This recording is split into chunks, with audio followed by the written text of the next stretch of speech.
Okay, alright. Alright, I got the podcast again. I'm gonna be really, really careful with it. You see me holding it? See it holding with two hands? Okay, alright, we're careful. doing it. Heel toe, alright. heel toe. Yeah. Jeez. Oh, I got a bunch of Teen Titans on it. Gosh. You know what? I'm so sorry. You know what? It's fine, okay? Just don't come to me next time you need a podcast because we can't just be replacing these podcasts every time you decide you want to drop one. Alright. I guess we just have to say this is another case of In Other Toons. In Other Toons. Okay, and I'll just leave a little gap so I can... Great, okay. Break. Welcome, everyone, to In Other Toons again. My name is Carter. And my name is Sydney. And today, we are talking about something I don't think anyone expected us to talk about. I don't think anyone else has talked about it, period. I don't think... we may be the first. I mean, we've seen I've seen a few YouTube videos, but I feel like this has been an underappreciated topic that we need to bring to light. We are local newscasters who are going deep undercover to get you those stories that those big wigs nationally can't get you. Once upon a time, at 10 in the morning... Two 20-something adults decided that they were going to wake up early to go to a movie theater to see Teen Titans Go to the Movies. Yes, it was monumental. We were driving there asking ourselves, what the hell were we thinking? Even though 10 a.m. is not that early, it is when you're 20-something and you function from like noon to like 2 a.m. And I was up till about 2 in the morning in the city at a party. Yeah, so getting back. Like this just was not practical, but we were like, but guess what our motivation was for doing this? Avoiding children.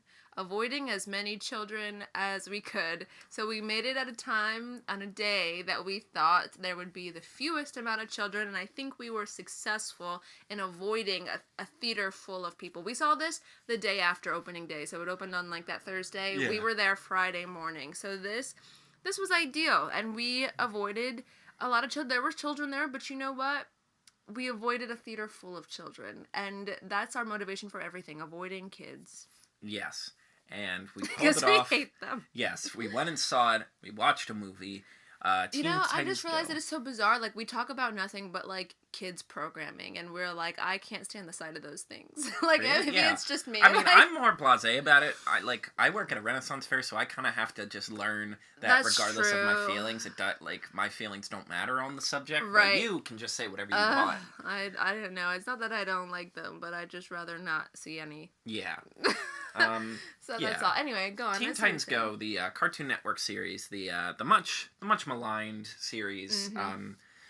It has garnered a almost cultish amount of hatred. People have made entire YouTube careers on dunking on it and trashing on it. For not being the original series. Like, stop crying, grown-ups. And I'm ashamed that there are people, like, they are grown-ups. They're older than us. They're older than us, yeah, and it's like, come on. Look, I loved the original series too, but it ran its course. It started to run out of ideas. And you all, I looked it up. You all complained when that first came out because it looked kind of like an anime. Right, yeah. Instead of those the Tim Drake shows. Not Tim Drake. Oh my god. What's his name? The guy who made the Batman animated series. Oh. It's not Tim Drake, is it? Batman, the animated series. But the point is, you all were unhappy then. You're still unhappy. Maybe you're just annoyed in general. Bruce Timm. Tim Drake is the name of Robin, which was a tribute to Tim Burton and Bruce Timm as like a cute little nod to their existence. But anywho. Yeah, so it's gotten a lot of flack. I think the show actually got pretty good when it started to lean into the haters because they basically made a whole sub-series out of episodes of just like, hey, man, we're cool. Or like, they were making fun of Young Justice for being too serious. And they were like, you know, this is a kid's thing. Why don't we just enjoy it? Yeah. So now, it being kind of Cartoon Network's biggest cash cow. Yeah, really. It's basically on all the time. Talk about it.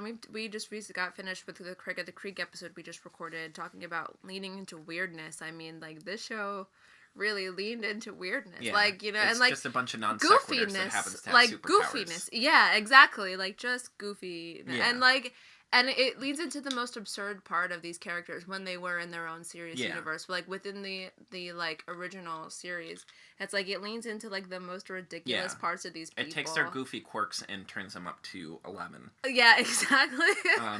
Yeah, so Cartoon Network decided to make a movie, a feature-length film, which you could see in theaters, which we chose to. Yes. And I'll be darned, it's pretty darn good. It's pretty darn good. And, like, I mean, I can still remember, like, right now, like, how long ago was that? Not that long ago. Maybe a month ago? About a month ago. About a month ago we saw it.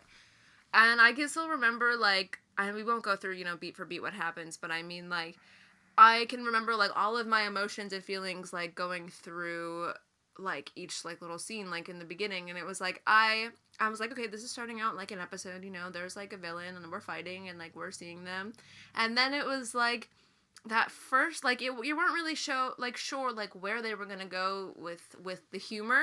Yeah. And it was, like, the thing that I appreciate most about this was that it really does an amazing job of acknowledging who's in the audience, and it's, like, this is gonna be 50% adults, and 50% their kids. And so it was, like, every other joke throughout the entire film, like, you can tell, like, the ones that were very smart and, like, for the grown-ups, and the ones that were, like, simple kids' stupid humor about pooping and farts and all that stuff. Like, we both rolled our eyes when there was a fart joke in the first, like, I literally turned to him, I was like, how long was that? And you were like, 5. 6. Yeah, you were like, 6. We were 6 minutes in, and we got to a fart joke. But that was the only one. That was the only one, and they got it out of the way, and it lasted for, like, 1 minute. It was, like, 1 minute of, like, and then there was a prolonged poop joke that was, like, funny only because they just kept going with it and just wouldn't stop. Exactly.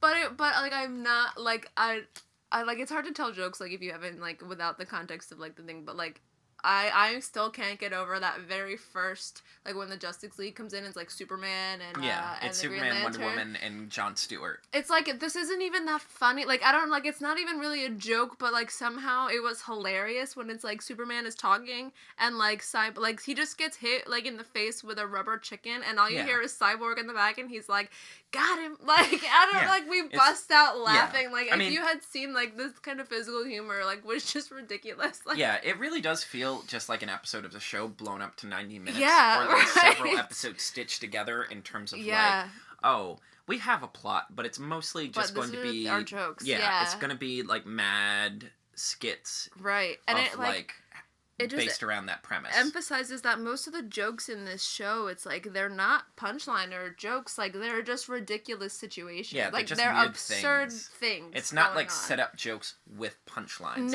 It's just strange things. Yeah. Yeah, basically the core premise of the movie is that Robin really, really wants a superhero movie. In this world, everyone's getting a superhero movie, like the superhero star in their own movies as actors. Yeah. And the Teen Titans aren't getting them because they're considered a joke. Right. And that basically sets up all of our jokes and all of our big gags. Right, yeah. For, like, my personal favorite is they realize maybe if we go back in time and erase all of the other superheroes, they'll have to make a movie of us. Right, yeah. And that leads to some of the most pitch black jokes in the movie, which I won't describe here, but you can imagine, like, they're the reason to see this movie. And then when they come back, they realize, oh, shoot. The world is literally in flames. There's an apocalypse because there's no one to stop anything. Or, like, when Robin actually does get his movie, he's, like, trying to keep all hell from breaking loose because the rest of his gang are a bunch of goofballs. Basically. Yeah, like, it's honestly hard to describe this film other than just spoiling all the jokes, but it's simultaneously, like, for all the goofy nonsense, it has a heart, but then also makes fun of itself for having a heart. For sure, yeah. Like, the end of the movie, he's about to go into this big monologue, and they're just like, what are you doing? It's like, well, we gotta have a moral. And they're like, no, it's over. Credits, right, exactly. Credits. And then, of course, like, the very last joke, he's like, kids, wait, ask your parents where babies come from, and then it cuts to black. For me, one of the things I really like about this movie is I just like things that can make fun of itself. I feel like the superhero genre, especially DC, they just take themselves too damn seriously. These are for kids. Like, it's supposed to be fun. Right. And I think having something that's like, it's okay to just dunk on these guys and make fun of how silly they are is endlessly funny. In many ways, like, it's very similar to the Lego Batman movie in terms of, like, even the obvious jokes about these superheroes, like, oh, both their parents are named Martha, yuck, yuck, yuck. Or like, oh, Green Lantern, you movies suck. Like, are going to be good just because they're delivered so well or so bluntly that they're well executed. And I also, like, again, you're right about, like, the adult humor where it just commits to these, like, just either dark punchlines or, like, punchlines that only fans of the old show would appreciate. Like, when they're all talking about trying to cheer Robin up and being like, man, I don't know where I'd be without you. I'd probably be living in some dumpster.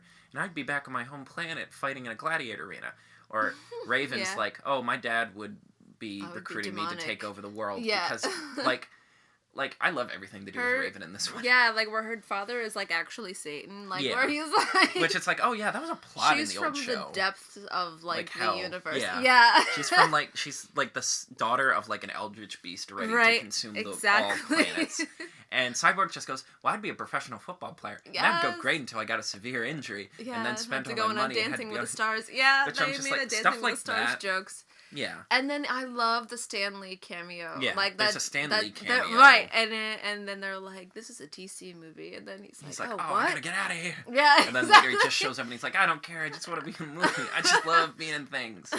Yeah, so it has a really wide range. Like, it knows how to make fun of itself. Like, there's a running gag where they keep identifying the bad guy as Deadpool because he has the same basic costume but a different palette, and he also uses katanas and guns. Right, yeah. The thing that impressed me a lot is I was worried, because I've described it as, like, a bigger version of the show, and usually when that's the case, the, like, action or the spectacle isn't there, but, like, the action scenes are really well made. Nice, yeah. Like, it's like, okay, they put time and money behind this, where, like, everything is super fluid, and it pops, and, like, everything looks great, and it has a level of suspense. That, and, yeah, again, the scope is really good in terms of, like, it feels bigger. Like, it feels like they put a feature-length budget behind this. Right, yeah. And also, I mean, in true Teen Titans Go fashion, there was a plethora of very good songs. Like, really good songs. I mean, it opens with them, like, rapping about themselves. Like, they and do, which like, a is, rap like, number they do this about, rap. Yeah. Yeah, and, like, it just, like, I don't know, I forget that they're really cool. Like, you know what I mean? Like, as kids, like, they're cool kids. Like, you know what I mean? And, like, so that rap number is fun. They also have, like, they put in, like, oh, it's a fun, we're riding in a car song with Michael Bolton. They got Michael Bolton for this. I was like, appreciate, like... Is that Michael Bolton? Like, as soon as I heard it, I was like... No. They put Michael Bolton in this movie. I feel like we need to appreciate the voice cast they got for this. Because they got Nicolas Cage as Superman, which is honestly my favorite joke. Because he was obsessed with being Superman, and he was so close, but then the movie never got made. Yeah. That's just, I love that. They gave us the Black Green Lantern. Yeah. Hal Jordan's basically not in this, which I like. Because I'm like, we've had enough Hal Jordan. Let's do one of, like, the other Green Lanterns who are actually cool now. And didn't turn evil and kill everyone. But we also talked about how, like, they made Diana really American, and I appreciate her as not being American. Yeah, that was a little disappointing. Yeah, I wish she had an accent, especially because, and, like, we don't need to talk about the short that came before it, but there was a short before it that featured Wonder Woman, and she did have the accent, this Greek accent, this sort of I'm kind of European accent. Yeah, so and it worked really well. And that was pretty. Yeah. So, but and I think the opening song, the rap, is a testament to how this movie finds such a good balance between being kind of kiddie and a little cringy, but also, like, committing so hard you get excited. Because they do the opening rap, and the gag is that the bad guy's getting away as they, like, they're just rapping about themselves. Meanwhile, Green Lantern, Wonder Woman, and Superman just fly into the distance and just shoot him until he dies. Yeah. But then at the end, Slade isn't a giant robot. The villain's Slade, which, you know, of course, because he was the big baddie in the original cartoon. Was Will Arnett, right? Yeah, he's Will Arnett. Which I did not realize Will Arnett was the like main like producer of this. Yeah, I don't know. I did not realize that. Yeah. I also just love the running gag of, like, Slade. God, even his name sounds intense. Slade. Like, yeah, that's, like, but, yeah, and at the end he's like, oh, what are you going to do to stop me? Do a song number? And he's like, absolutely. Yes. And then they do just, like, a more epic version of the rap as they're fighting him. And I'm like, yeah! Yes. Like, I'm like, oh my god, I'm actually really into this right now. Yeah. I'm so fired up right now. Yeah, I guess if we're going to complain about one thing is it has a problem a lot of kids stuff has where they kind of run a joke into the ground. Oh yeah. Cause like yeah, that song with Michael Bolton, it's just like really like it's a good song, but I'm like really another song number right now. Yeah, that's I felt like but I think I felt that way like didn't they do a song like on Krypton? Yeah, they did like a bit because they like one of their attempts to like keep superheroes from getting made is they go and keep Krypton from blowing up, which in their universe they have to get the crystals in sync because they go with like the 70s Superman. Krypton's a giant crystal, and Jor-El was doing this like playing like the synth on crystals, and he's like, I can't get the rhythm right. He's like, here, let's do it for you, and it just turns into an EDM number, and I'm kind of just like, all right. I had fun with this for like 2 seconds. And now I'm kind of, it's funnier after the fact to like talk it out like that was absurd, but like with the Michael Bolton number like it dragged. Although I was amazed. Like it left it was successful in leaving you feeling good like for that little like part of the movie like it brings you back to like cuz I felt like a part of the movie towards the middle was like lagging and I felt like this brought you back. Where they're straining to get to 90 minutes. Yeah. And I felt like this song was like stay awake like like but even with the jokes that they kind of overdo, I feel like they always have good payoffs cuz the end of that song, Michael Bolton's personified as a cat for some reason. He's like a white tiger, but like an anthropomorphic one. And the song, as they're driving to Hollywood, they run over him, and it's not played as like, oh, a cartoon hurt. No, he's dead. No, they kill him. They give him like he has a loud thud sound. They look back and they're just like, oh my god, like oh we hit something, and it's played completely straight, like not like oh haha we hit the road runner. Like we killed an animal. Or like the Stan Lee bit, like so he's in the background. And then he's waving, but then he goes smiling. Right into the cameras doing a dance. He straight up comes to the front of the camera. And that part I'm kind of like, all right, we get it. Stanley, But then they bring it back at the very end of the movie. He dives in front of him like, I changed my mind, and I'm like, all right, see, that's funny. Like, gosh darn it, movie, let me decide if you're good or not. Right, I know. I keep thinking you're gonna get bad, but then you judo throw me and you're good again. And there were also like these tiny little. Like, these very, like, mini jokes that, like, weren't really jokes, but you're like, oh, that was cute. Like, when they get to, like, Warner Brothers and Starfire's like, that's where the Animaniacs live. And I was like, these kids would know that. And it's just in the tower, And also, Animaniacs hasn't been on TV for 20 years. No, that was one of my favorites, though. I did love Animaniacs. But anyway, there was another bit that that all the adults, like, caught on to, but, like, it was such a flash. Like, it was one of those, like, kind of, like, flash subliminal things. Like, not really subliminal. Anyway. During their rap in the beginning, like, Beast Boy's rapping about how he turns into an animal, and then he's, like, morphing into all of these animals, and one is actually Animal from the Muppets. Like, he, for, like, 1 second, turns into Animal, and, like, you could see, like, all the adults were like, hey, like I saw that, it just has this really good manic energy of, like, we're gonna throw as many jokes at you as we can, and some of them might be bad, but there'll be a joke right after it that's so good you won't even remember. Right, yeah. Yeah, no, I was really happy. And I'm also just happy to see a movie that has Robin as a main character. Yeah. Because I am so... Especially because Teen Titans Go happened to come out right when they released the trailer for Titans, which is the live-action series, which seems to have taken the whole, like...